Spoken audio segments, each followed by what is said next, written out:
বাসদ মার্ক্সবাদী দলের মনোনীত প্রার্থী হিসাবে ঢাকা ৮ আসনে আসন্ন জাতীয় সংসদ নির্বাচনে প্রার্থিতা করছি। আমরা গণমানুষের দল হিসাবে আমরা বলতে চাই যে মৌলানা ভাসানী যে কথাটা বলেছিলেন, মানুষ থাকবে হচ্ছে রাজনীতির কেন্দ্রে। কিন্তু আমরা দেখেছি যে স্বাধীনতা পরবর্তী সময় ৫৪ বছরের রাজনীতি, সেই রাজনীতিতে মানুষ কখনো কেন্দ্রে ছিল না। এবং আমরা ২৪-এর এত বড় একটা জুলাই গণ অভ্যুত্থান হলো, সেই জুলাই গণ অভ্যুত্থান পরবর্তী সময়েও আমরা লক্ষ্য করেছি যে বর্তমান যে অন্তর্বর্তীকালীন সরকার আছেন, তারা ক্রমাগত গণ অভ্যুত্থানের আকাঙ্ক্ষার বিপরীতে দেশকে পরিচালনা করেছে। এই দেশে এখন একটা চূড়ান্ত অরাজক একটা পরিস্থিতি চলছে, একটা সংকটজনক পরিস্থিতি চলছে, সহিংসতা চলছে। সেই সময়টার জন্য সম্পূর্ণরূপে এখানে যারা অন্তর্বর্তীকালীন সরকারের দায়িত্বে ছিলেন, তারা যে মানুষের মত প্রকাশের অধিকার, জানমালের নিরাপত্তা দিতে সম্পূর্ণরূপে ব্যর্থ হয়েছেন।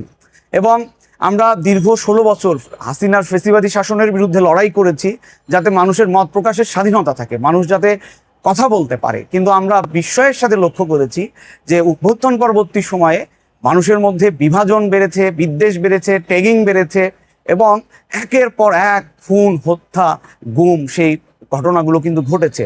এবং তার ধারাবাহিকতা আমরা দেখেছি যে জাতীয় সংসদ নির্বাচনের একজন প্রার্থী শরীফ ওসমান হাদী তফসিল ঘোষণার পরের দিনেই গুলিবিদ্ধ হয়েছেন।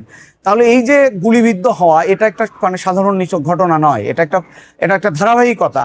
সেই বাউলদের উপর আক্রমণ হওয়া, মাজার দরগায় ভাঙচুর করা, এখানে ভিন্ন মতকে দমন করা, ধারাবাহিকতায় কিন্তু আমরা দেখেছি যে এখানে শরীফ ওসমান হাদীর উপর আক্রমণ হয়েছে। এবং তার পরের দিনে আমরা দেখেছি এখানে একজন শ্রমিক দীপুচন্দ্র দাসকে কিভাবে আগুনে পুড়িয়ে মারা হয়েছে।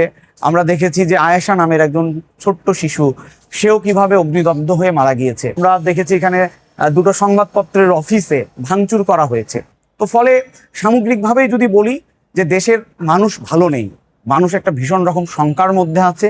এখন তো গালি নয়, গুলি চলছে, চরম একটা অনিরাপদ একটা পরিবেশ চলছে, শঙ্কা চলছে। ফলে ১৬ বছর মানুষ ভোট দিতে পারেনি, কিন্তু ১৬ বছর পরে যে ভোট দেওয়ার যেরকম একটা উৎসব মুখর পরিবেশ তৈরি হওয়ার কথা ছিল, সেই পরিবেশও কিন্তু তৈরি হয়নি। নির্বাচন কমিশনও যে সমস্ত অগণতান্ত্রিক সিদ্ধান্ত নিয়েছে, সেই সিদ্ধান্তগুলোর মধ্য দিয়ে পুরো নির্বাচনী প্রক্রিয়াটাকে একটা কোটিপতি নির্বাচনের ক্লাব বানিয়ে ফেলেছে।